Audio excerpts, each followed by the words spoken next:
Kita sama-sama mendengar usia ceramah oleh daripada Al-Habib Abdul Rahman bin Ghani. Insyaallah kita sudah selesai akan ditutup sampai dengan jam 11. Untuk itu mungkin ada 25 menit untuk Al-Habib Abdul Rahman bin Ghani dan selanjutnya 5 menit akan doa yang disampaikan oleh Yesus kita Al-Habib Amin Amin Allah pada iman saudaraku di Islam.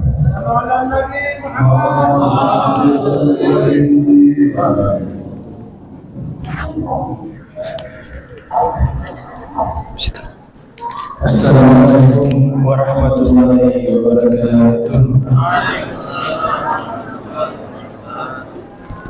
Alhamdulillahirabbil alamin wa sallallahu ala sayyidina Muhammad wa ala alihi wa sahbihi ajma'in. Yang kami hormati Syekhuna Al-Habib Muhammad Wahid Syekh Al-Hafiz Salim Allah Ta'ala ilaihi hayati wa barakatuh. Amin. Al-Habib Muhammad bin Tuhan Matakan Allah Ta'ala itu hayati wa barakatuh. Al-Habib Rahman bin Syekh Al-Yusri Matakan Allah Ta'ala itu hayati wa barakatuh. Amin. Al-Habib Syekh bin Muhammad Allah Matakan Allah itu hayati wa barakatuh. Orang tua kita Al-Bad dan semua para baik para asatidz Abang Khalil Matakan Allah betul dan seluruh jamaah muslimin muslimat yang insyaallah dirahmati Allah Subhanahu wa taala. Saya tidak berceramah tapi menyampaikan pesan. Ya, tidak ada diberikan amanah kepada saya menyampaikan 3 pesan. Yang pertama terkait memilih pemimpin non-muslim di wilayah mayoritas Islam atau umat Islam. Beberapa hari lalu atau beberapa pekan lalu kami mengadakan seminar dengan salah satu pemateri Dr. Harwis LC MHI. Beliau alumni Azhar. Kami adakan seminar terkait masalah memilih pemimpin muslim di wilayah muslim. Dan merujuk dari seminar tersebut disimpulkan ijma' ulama mulai dari para ulama di abad 6, 5, 4, 3 sampai abad 7, 8, 9 sampai ulama yang ada di zaman kita bahwa disepakati kita dilarang memilih pemimpin yang beda iman di wilayah mayoritas kaum muslimin.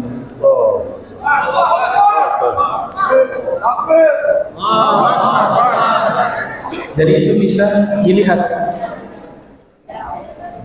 kita berbicara berdasarkan pendapat para ulama dan Nabi mengatakan la tajmi'u ummati ala dhalalatin abadah. Kalau ulama sudah bersepakat, itu satu keputusan yang pasti benar, tidak mungkin salah. Beda lain hal kalau di wilayah yang mayoritas non muslim, misalnya di Bali, di Manado itu sampai hari ini yang menjadi kepala daerah non muslim, nggak ada masalah. Justru itu satu hal yang bijaksana. Kalau di wilayah mayoritas, misalnya di Bali, yang memimpin umat Islam, kepala daerahnya orang Islam, justru tidak bijak, karena tidak mengerti rakyatnya. Bagaimana rakyatnya yang mayoritas ini? Dia sebagai kepala daerah atau pemimpin harus mengayomi, harus memahami. Dari sisi beda agama saja itu akan tidak akan bisa ada satu kesamaan visi misi. Nah, sehingga dikatakan bahwasanya kita umat Islam sekalipun pemimpinnya non muslim di wilayah non muslim itu wajib memilih kepada pemimpin yang non muslim kalau berada di wilayah mayoritas non muslim. Misalnya ada dua calon, yang satu semuanya calonnya non muslim, yang satu ini memusuhi umat Islam, istilahnya dalam ilmu fikih kafir harbi. Calon yang kedua orang kafir itu bukan muslim tapi dia zimmi, dia baik dengan umat Islam. Kita sebagai umat Islam wajib memilih calon kafir zimmi. Imam Al-Lakhani dalam kitab Jawharul Qaul mengatakan memilih pemimpin hukumnya wajib. Itu kalau di wilayah yang mayoritas non-muslim. Jadi bukan kita mendiskriminasi, tidak, atau kita membenci, tidak, tapi kita berbicara kebijaksanaan dan hukum Islam. Hukum Islam di atas segala-galanya. Nabi mengatakan la ta'ata makhluqin fi maksiatil khaliq. La ta'ata li makhluqin fi maksiatil khaliq. Tidak ada ketaatan bagi makhluk dalam rangka bermaksiat kepada Allah yang Maha Pencipta. Nah, ini pesan yang diminta untuk saya sampaikan. Kemudian yang perlu saya sampaikan juga, tadi syarat 3 kita memilih pemimpin non muslim di wilayah mayoritas non muslim. Yang kedua, calon pemimpin yang muslim tidak ada sama sekali. Itu hal yang sangat mustahil. Ya, pasti ada gitu. Dan yang ketiga, yang menjadi calon ada kafir harbi, ada kafir dhimmi. Kita pilih yang di wilayah mayoritas non muslim. Itu 3 syarat boleh memilih non muslim dalam 3 keadaan tersebut. Yang kedua, ini zaman sekarang ada pemahaman namanya sekularisme. Sekuler, memisahkan antara urusan agama dengan urusan politik dan kenegaraan. Ini produk barat. Niatnya apa? Agar tidak ada umat Islam, khususnya di kalangan para ulama, berbicara tentang masalah politik dan pemerintahan, sehingga nanti yang masuk menguasai non-muslim, apalagi yang kafir harbi. Saya tegaskan di sini bahwa agama Islam tidak bisa lepas dari politik. Kita baca kitab-kitab ulama terdahulu. Ada Ibnu Qutaibah menulis kitab Al-Imamah was-Siyasah, kepemimpinan dan politik. Ada juga Al-Imam Ghazali menulis kitab Tibrul Mas'ub fi Nasihatil Muluk, yang memberikan nasihat kepada penguasa. Ada juga ulama Ibnu Taimiyah bahkan menulis kitab As-Siyasatu Syar'iyyah, politik syariat. Dan masih banyak ulama lainnya, mereka menulis kitab tentang masalah politik. Jadi politik itu tidak dilarang, bahkan satu hal yang tidak terpisahkan dengan Islam. Tapi politik model apa yang didukung oleh Islam? Pertanyaan. Politik itu adalah satu cara mengambil kekuasaan, namanya politik. Jadi Islam, kalau toilet saja adab-adabnya dibahas dalam Islam, padahal itu sesuatu yang sangat sederhana, apalagi sesuatu yang sangat besar yang mengatur urusan negara. Masa Islam tidak menerangkan itu? Makanya Imam Al-Ghani Al-Mawardi menerangkan dalam kitab Al-Ahkam Sultaniyah, hukum tata negara Islam, tentang hukum tersebut. Jadi kalau yang memisahkan sekularisme itu produk dari barat, bukan produk dari agama Islam. Jadi itu yang pertama. Yang kedua, tadi Habib Badruddin menerangkan tentang masalah akhlak. Selalu kami sampaikan bahwa orang pintar banyak, tapi yang kehilangan akhlak. Di zaman kita ini banyak kehilangan akhlak. Ada buku berjudul Yang Hilang dari Kita Akhlak, karangan Profesor Dr. Quraisy. Yang hilang dari kita akhlak. Nah, akhlak ini satu hal yang sangat penting. Di antaranya adalah bagi yang kami dianggap sebagai penceramah, itu menjadi satu keteladanan. Apa yang kita lakukan dilihat dan diikuti. Layaknya kita yang sudah dihormati oleh orang, kita wajib menghormati orang itu lebih daripada mereka menghormati kita. Ilmu yang luas tapi ada kesombongan, keangkuhan, ujub, kibir, maka merusak keindahan ilmu. Orang lebih senang akhlak daripada ilmu. Nah, sehingga ini pesan yang disampaikan bahwasanya akhlak ini menjadi satu tujuan utama dari ajaran Islam. Innama bu'itsu liutammima makarimal akhlaq. Maka dikatakan ba'dul bashar, sebagian manusia, kamasailil riyadhah, seperti matematika. Apa maknanya sebagian manusia seperti matematika? Al-hallu tawil wal qimah sifir. Penjelasannya panjang lebar, luas, tapi nilainya nol. Artinya dengan ilmu yang luas tapi tidak menunjukkan akhlak yang baik, maka itu bagaikan hasil nol walaupun ceramah panjang lebar.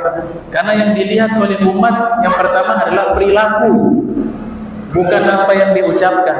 Lisanul hal afsah min lisanil maqal. Keteladanan itu lebih fasih daripada sekedar ucapan. Jadi ini nasihat buat saya pribadi. Kalau ada orang koreksi, terima kasih. Antum ini punya akhlak kurang baik. Saya terang-terang. Kira-kira saya tidak baik gimana? Tolong maafin saya pribadi. Karena kita ini dikatakan oleh Nabi bagaikan cermin. Kadang-kadang saya tidak bisa nilai diri saya. Orang lain yang bisa menilai. Yang penting menyampaikan dengan akhlak juga. Kita siap mengkritik, maka siap mengkritik. Kita siap memberikan nasihat kepada orang, maka kita juga siap menerima nasihat. Jangan hanya mau memberikan nasihat, tapi ketika ada orang menasihati kita abaikan. Makanya Allah ciptakan telinga dua, mulut satu. Mulut hanya satu, telinga dua. Seakan-akan Allah mengatakan kalian lebih banyak mendengar nasihat orang daripada berbicara, karena dua telinga. Maka ini yang kedua. Dan yang terakhir yang ingin saya sampaikan terkait masalah kesimpulan dari seminar. Jadi kami mengajak umat Islam untuk memilih pemimpin yang muslim, terserah yang mana ya. Tapi kalau kita punya guru ya, guru sudah mengatakan pilih itu. Sebagai murid yang baik mentaati perintah guru ya, itu sebagai murid yang baik mentaati perintah guru. Apalagi guru ini punya pengalaman di dalam masalah-masalah demikian. Nah, selayaknya kita mengikuti. Dan jangan lupa berdoa, minta sama Allah, semua yang atur Allah. Ya Allah, kirimkan kepada kami pemimpin yang terbaik. Semua tidak lepas dari kekuasaan Allah Ta'ala. Kemudian yang kedua, perbaiki diri kita untuk menjadi hamba Allah yang lebih dekat kepada Allah dan lebih dekat dengan Nabi Muhammad SAW. Karena dalam hadis dikatakan gambaran pemimpin itu adalah gambaran rakyat. Kalau rakyat ini taat dan baik kepada Allah Ta'ala dalam ibadah dan ketaatan, insya Allah Allah akan mengirim pemimpin yang sama, pemimpin yang baik sebagaimana keadaan rakyatnya. Nah, ini mungkin yang bisa saya sampaikan, kurang lebihnya mohon maaf. Wassalamualaikum warahmatullahi wabarakatuh.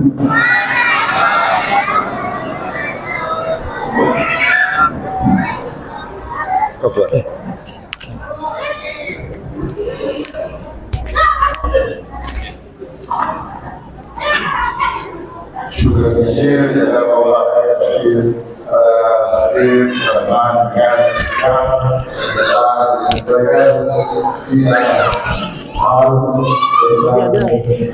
amanah yang akan kita pegang teguh dalam usia dari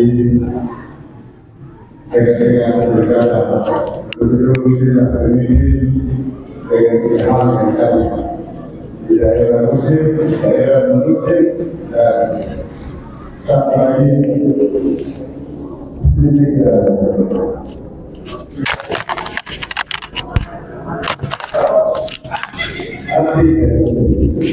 insyaallah kembali menjadi alhamdulillah telah selesai dengan 3 hari yang menjelang pada malam hari ini. Insyaallah semua yang terdapat di masjid ini menjadi berkah untuk masjid ini, menjadi berkah untuk kita pada masjidnya, dan menjadi berkah untuk keluarga kita, dan lebih khusus lagi menjadi berkah untuk kota kita. Insyaallah dan berkah untuk untuk yang terakhir kami menyampaikan doa sesepuh kita dan nasihat kita Al-Habib bin Muhammad Al-Bar untuk membacakan doa. Beliau sendiri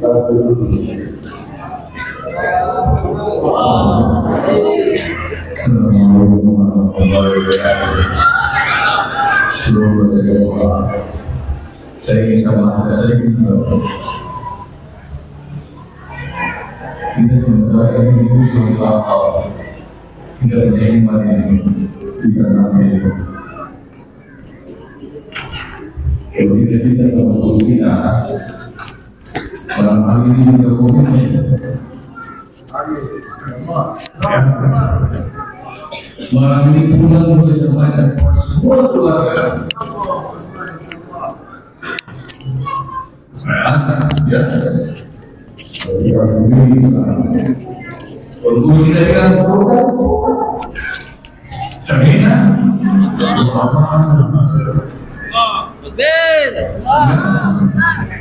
bisa dijelaskan.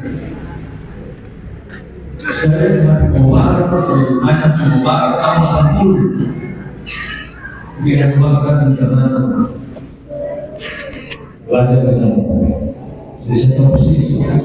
Oh, kalau beliau mengatakan saya tahu. Kemudian jangan coba. Presiden saya komitmen malam ini disampaikan kepada keluarga. Dia ceritakan.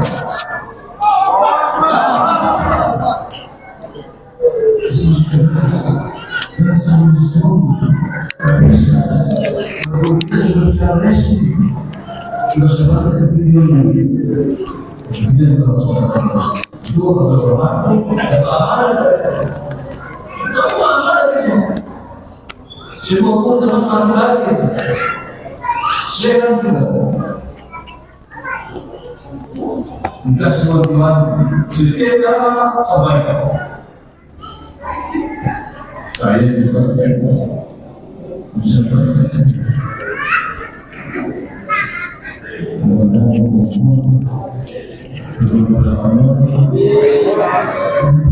bisa kita malu Allah yang